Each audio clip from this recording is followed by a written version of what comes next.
mempresentasikan tentang perancangan arsitektur sistem informasi enterprise Koperasi Warga Semen Gresik. Kami terdiri dari 5 anggota. Yang pertama ada Dena Nur Auniah dengan NPM 11 20 10 10 19. Dua ada Meita Filia Zahra dengan NPM 11 20 10 10 36. Dan ketiga ada Rizan Farigi Noviansyah dengan NPM 11 20 10 1008. Keempat ada Ricky Fadilah NPM 11 20 10 10 42. Yang kelima ada Zaidan 11 20 10 10 17. Pertama ada tahap inisiasi dalam pendefinisian ruang lingkup. Next. Ruang lingkup KWSG mempunyai total 52 cabang bisnis perdagangan bahan bangunan yang tersebar di seluruh Pulau Jawa. Produk jual utamanya adalah semen Gresik, semen Padang, dan semen Mansori PT dari SIG. Sedangkan untuk non-semen terdapat 6 pendamping produk unggulan, yaitu asbes, besi, paku, seng, triplek, dan bor. Di sini KWSG juga mempunyai visi misi yang dimana visinya menjadi koperasi yang unggul dan terpercaya di Indonesia. Misinya ada 3 poin. Yang pertama, membangun kesejahteraan anggota, pegawai, dan pemangku kepentingan lainnya sesuai cita-cita luhur koperasi. Kedua, menciptakan insan KWSG yang profesional, produktif, dan kredibel.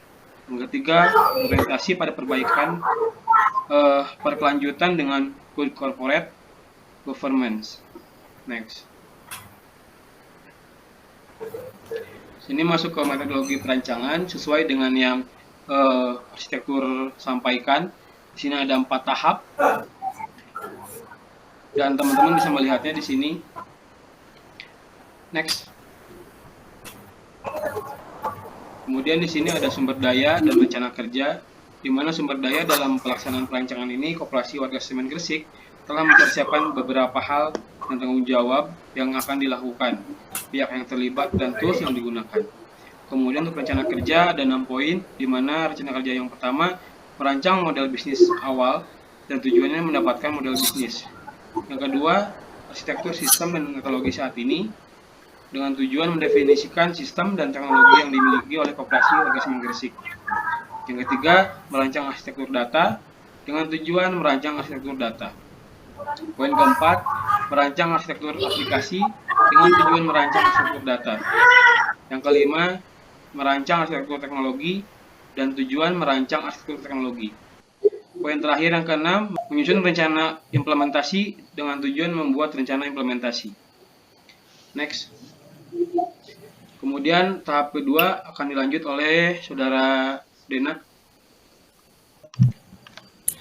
Ya baik, saya di sini akan menjelaskan tahap pemodelan bisnis, penyusunan struktur organisasi Koperasi Warga Semen Gresik, ada ketua, sekretaris, dan bendahara. Bisa dilihat di layar selanjutnya. Ada tahap identifikasi fungsi bisnis. Ada 5 tahap. Yang pertama, upgrade layanan. KWSG menciptakan layanan sebagai fasilitas pemberi kemudahan bagi konsumen untuk segala aktivitas jual beli. Yang kedua, ada promosi dan iklan. Promosi dan iklan dilakukan untuk menambah jumlah pengguna bahan bangunan menjadi lebih banyak. Yang ketiga, ada ekspansi. Perusahaan melakukan ekspansi ke daerah yang mempunyai demand yang tinggi terhadap bahan bangunan. Yang keempat, ada subsidi. Subsidi dilakukan dengan bekerja sama dengan pemerintah. Dan yang terakhir, ada pelatihan karyawan. Pelatihan dilakukan terhadap karyawan baru maupun lama. Pelatihan manajemen waktu dapat memberi manfaat terhadap layanan yang diberikan ke konsumen dan perusahaan. Selanjutnya ada analisis SWOT. Yang pertama ada strength, menggunakan peran pemerintah untuk bekerja sama dengan negara AFTA dan AIC. Yang kedua ada weakness atau kelemahan, menawarkan produk khusus untuk pangsa pasar di negara berkembang. Yang ketiga ada opportunities atau peluang, bekerja sama dengan negara AFTA dan AIC untuk mengembangkan produk yang inovatif. Dan yang terakhir ada threat, penggabungan entitas bisnis agar lebih kompetitif dan promosi digencarkan agar pasar lebih mengetahui produk dan manfaatnya. Selanjutnya ada area fungsi bisnis atau value chain. Value chain analysis adalah proses di mana sebuah perusahaan mengidentifikasi kegiatan utama dan bantuan yang menambah nilai produk. Kemudahan menganalisisnya untuk mengurangi biaya atau meningkatkan diferensiasi. Bisa dilihat di gambar itu yang ada di layar. Selanjutnya ada menentukan cakupan, tujuan, dan rencana kerja IRC. Information Resource Catalog atau IRC merupakan kegiatan pengamatan sistem dan teknologi saat ini yang bertujuan memberikan gambaran mengenai kondisi sistem informasi dan teknologi yang digunakan enterprise saat ini. Hasil dari pengamatan tersebut didokumentasikan ke dalam Information Resource Catalog atau IRC, dan IRC tidak menjabarkan setiap sistem secara terperinci. IRC merupakan dokumen yang mendeskripsikan sistem informasi yang sedang digunakan pada enterprise. Untuk bab selanjutnya akan dijelaskan oleh anggota kami yang lain. Terima kasih.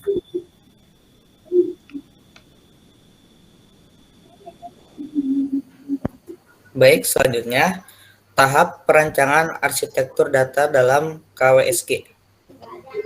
Lanjut.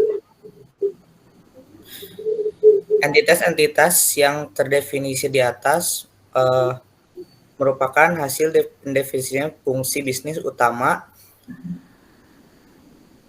berdasarkan rantai nilai sehingga hubungan di antaranya merupakan hubungan antara entitas bisnis dan belum memberikan gambaran mengenai entitas data.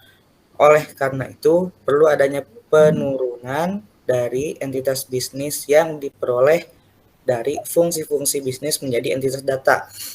Berikut ini adalah penurunan dari entitas bisnis untuk memperoleh entitas data. Entitas bisnis yang ada yakni inbound logistik, dan entitas data yang ada di dalamnya adalah tim logistik, data barang, supplier. Selanjutnya ada operation yang di dalamnya ada pengembang infrastruktur, tim research, perancangan infrastruktur. Lalu yang keempat ada outbound logistik. Di dalamnya ada tim kerja lapangan, daftar alat, data pelanggan, daftar barang. Yang keempat marketing dan sales. Di dalamnya ada tim marketing, target pemasaran, produk, dan laporan. Dan yang terakhir adalah service. Di dalamnya ada tim service, tagihan, penanganan keluhan, dan penanganan pelanggan. Next. Entitas, atribut, dan hubungannya. Dalam mendefinisikan entitas, atribut, beserta hubungannya, maka dibuatkan IRD. Berikut merupakan IRD dari masing-masing entitas.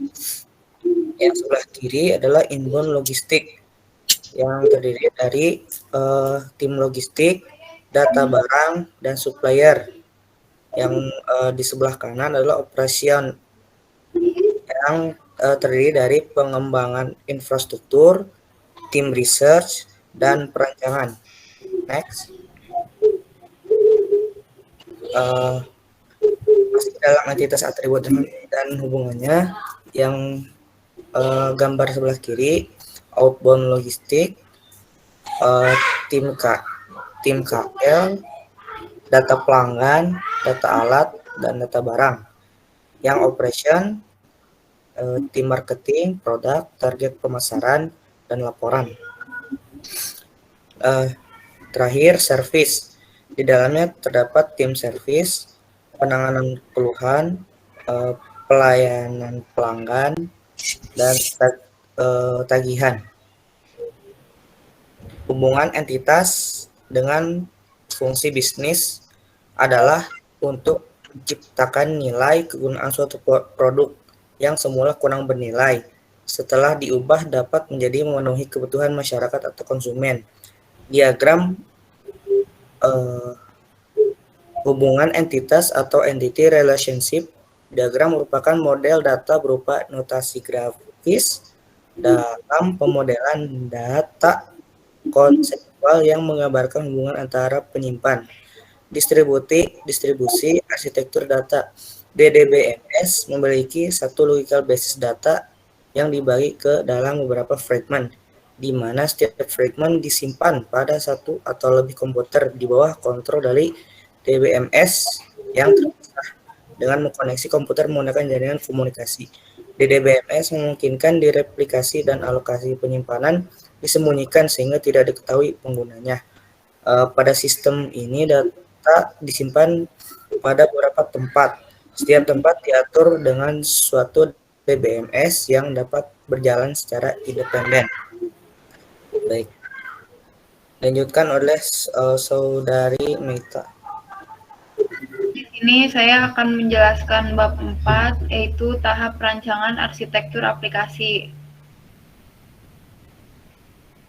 Aplikasi yang digunakan oleh KWSG dalam rancangan arsitektur ini ditujukan untuk mempermudah dalam melakukan pengelolaan data, layanan servis, dan meningkatkan kinerja serta efisiensi dalam melakukan kegiatan bisnis. Di sini ada kelompok aplikasi yang terdiri dari aplikasi sistem infrastruktur, yang ketiga aplikasi sistem pemasaran, dan yang keempat yaitu aplikasi sistem servis dan maintenance. Lanjut. Kemudian di sini ada hubungan aplikasi dengan fungsi bisnis. Kalian bisa lihat sendiri. Lanjut. Kemudian ada analisis dampak. Terdiri dari 3, yaitu yang pertama membuat rancangan semakin optimal, yang kedua mempermudah dalam mengolah data, dan yang ketiga mengintegrasikan sistem yang akan dibuat. Kemudian distribusi arsitektur aplikasi.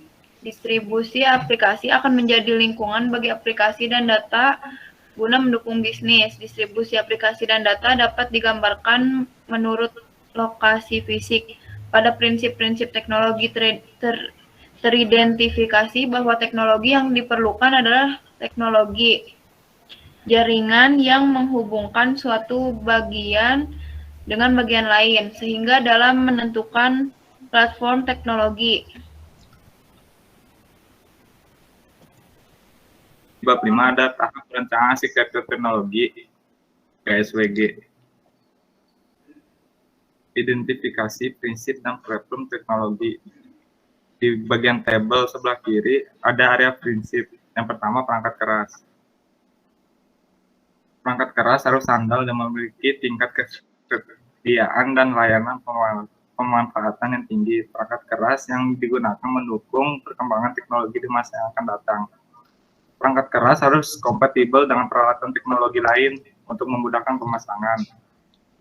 Yang kedua ada sistem operasi. Sistem operasi bersifat portable, dapat beroperasi pada bagian platform. Skala label dapat beroperasi pada berbagai jenis komputer, dan kompatibel dapat mempertahankan investasi perangkat lunak saat ini, dan memungkinkan kemajuan teknologi diterapkan pada komponen yang ada.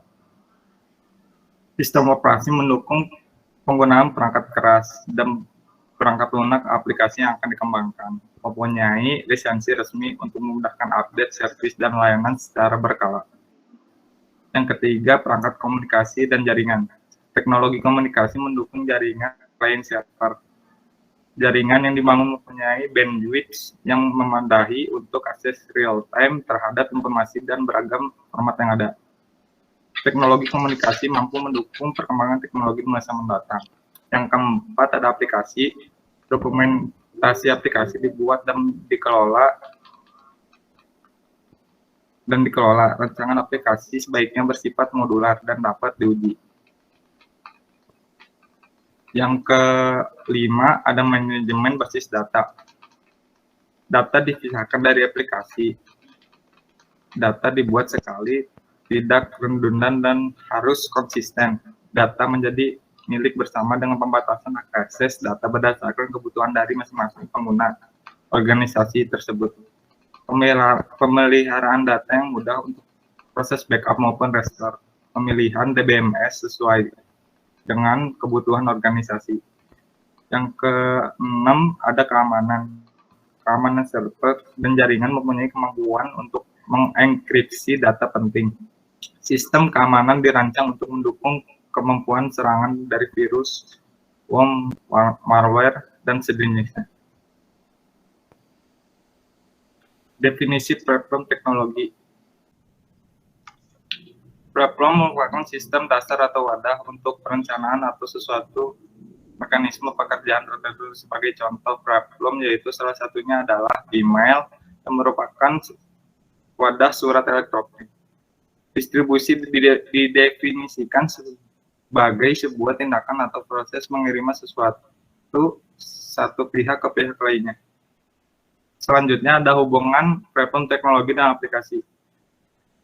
Dilihat dari definisinya, hubungan antara platform teknologi, aplikasi, dan fungsi bisnis yaitu pada platform teknologi ini merupakan suatu wadah di mana mengembangkan aplikasi perangkat lunak, sedangkan aplikasi merupakan suatu sistem yang nantinya akan digunakan oleh pengguna untuk melakukan suatu bisnis. Dan akhirnya fungsi bisnis merupakan aktivitas yang dilakukan perusahaan untuk mengaplikasikan sistem yang telah dibuat untuk mencapai tujuan. Ada 4 tahapan. Tahap pertama, aplikasi warehouse. Tahap kedua, aplikasi survei. Tahap ketiga, aplikasi instalasi dan dokumentasi. Dan tahap keempat, aplikasi troubleshooting. Selanjutnya, distribusi arsitektur teknologi. Arsitektur teknologi yang menjelaskan mengenai jaringan yang dibutuhkan perusahaan diawali dengan hasil subsistem informasi data, desain arsitektur, dan daftar aplikasi dari desain arsitektur aplikasi perusahaan. Di bawahnya terdapat tabel router yang saling terhubung.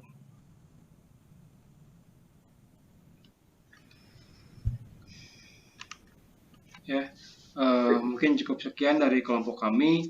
Untuk lebih kurangnya mohon dimaafkan karena kami juga masih belajar. Terima kasih telah menyimak. Wassalamualaikum warahmatullahi wabarakatuh.